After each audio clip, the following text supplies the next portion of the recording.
Hi everyone, welcome back. In this video, we are going to be looking at the 4 macromolecules, and our objectives for today is to identify the chemical structure of each macromolecule and identify examples and function of each macromolecule. So on our mega sheet, we already have the properties of water in one of the boxes. Hopefully you have it in box E.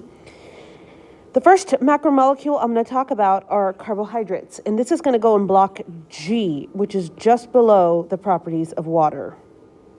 So remember that for each of these macromolecules, we're going to start by identifying the chemical structure and then looking at examples and the functions of each of these.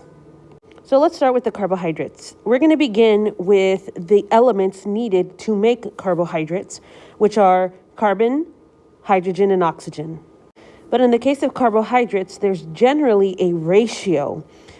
For every carbohydrate, there will be for every carbon, there'll be 2 hydrogens and 1 oxygen. So this ratio is characteristic of carbohydrates. So for every carbon, 2 hydrogens, 1 oxygen. The monomer of carbohydrates are called monosaccharides. You can think of monomers as the building blocks. The bonds that are going to hold monosaccharides together are called glycosidic bonds. So that's the chemical structure of carbohydrates. Now we're going to talk into their function and some examples of each. The primary function of carbohydrates that students remember is fast energy. And a good example of this is glucose. Carbohydrates also offer structural support, such as in the case of cellulose, which is found in cell walls of plants.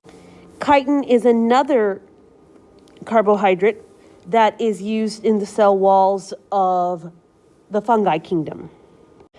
And then the last example, or the last function of carbohydrates we're going to talk about is identification. And you see these on red blood cells. We commonly call this blood typing, such as type A blood, B blood, O blood. That is referring to a carbohydrate chain on the red blood cells. And that's it for carbohydrates. We'll talk more detail later, but for now, this is your basic information and understanding. The chemical structure of carbohydrates, which involves these 3 right here, and then the identification of function and examples of carbohydrates. One of the things to make note of is many times that carbohydrates can be identified by the ending or the suffix of the word, which is -ose. Next, we're going to move on to the lipids.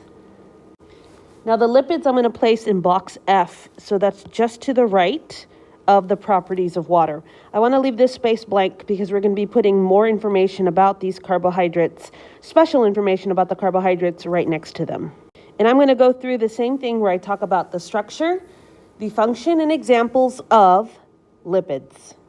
Starting with the elements needed, carbon, hydrogen, and oxygen only, and not in a 1-to-1 ratio. Next is the monomer of lipids. Now, lipids don't have a true monomer because they have a lot of different structures. What unites this group of lipids is the fact that they are all nonpolar or water-hating. So if we have to designate a monomer, we're going to say it's a triglyceride, although this is not a true monomer. Next, we're going to talk about the type of bonds that hold lipids together, and these are referred to as ester bonds. So now we're going to talk about the function of lipids and some examples. So lipids are very, very diverse, and they have different functions as well. So starting with some, the first thing I can think of is that long-term energy storage. So you can think of adipose in humans, sometimes called blubber in other animals. Lipids can also form protective coatings, such as on the outer surface of plants. This helps to reduce water loss, and these are typically going to be waxes. Another very important lipid is the one that makes up the plasma membrane, and so those are called phospholipids. I hope you have a little bit more space than I do because there's one more example I want to talk about, and those are the chemical messengers. Chemical messengers will be derived from cholesterol. I did not mean for the list to get so long, and I just tend to write large. So hopefully you have this all contained in box F of your notes. We do need this space to continue talking about the carbohydrates later, but today we're just going over the basics. Okay, so we're going to continue on to the backside where we're going to now go through proteins, and we're going to do the information for proteins on the back side of this page. This is going to be box E, so I'm going to be working in this top corner. Starting again with the identifying chemical structures of proteins like we did previously. So the first thing I'm going to talk about are the elements that make up the proteins. Then I'll go into the monomers and the bond type. So the elements needed are carbon, hydrogen, oxygen, and nitrogen. The monomers of proteins are called amino acids. The bonds that hold amino acids together are called peptide bonds. And proteins have a lot of function. We are just going to list a few examples here, but there are many, many more functions of proteins in living systems. So proteins are catalysts. Sometimes they act as enzymes that help to speed up chemical reactions. Proteins can offer structural support, such as what you see in hair and nails. Proteins offer support in terms of our immune system and defense. These proteins are called antibodies and help you when you get sick. Proteins also aid in movement. So a good example of this would be muscles. Proteins aid in transport, such as the hemoglobin, which delivers oxygen in your blood. As you can see from this list, proteins have a variety of functions in the body, and we're going to get into detail about some of these functions later throughout the course. The last group I'm going to talk about are the nucleic acids, and again, I'm going to go through the chemical structure and then talk about some examples and their functions. So the elements needed for nucleic acids are CHONP.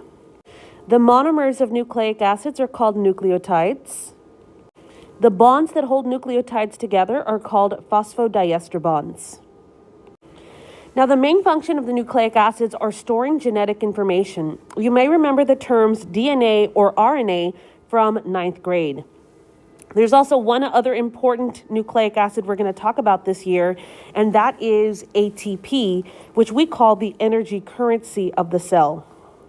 You can think of ATP as a battery that needs to be charged and then discharged whenever we need it to do some type of cellular work, or we need the energy to do some type of cellular function.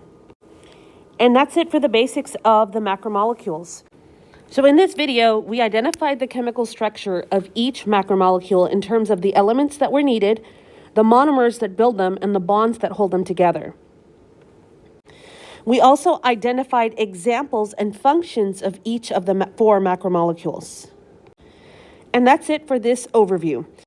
Please be sure to check the description box below for a handy and convenient Quizlet set to help you memorize this information. You are definitely going to need it for the remainder of the year, so I'm trying to make it easy for you all to cover this material with that Quizlet set. Thanks so much for watching, folks. Bye.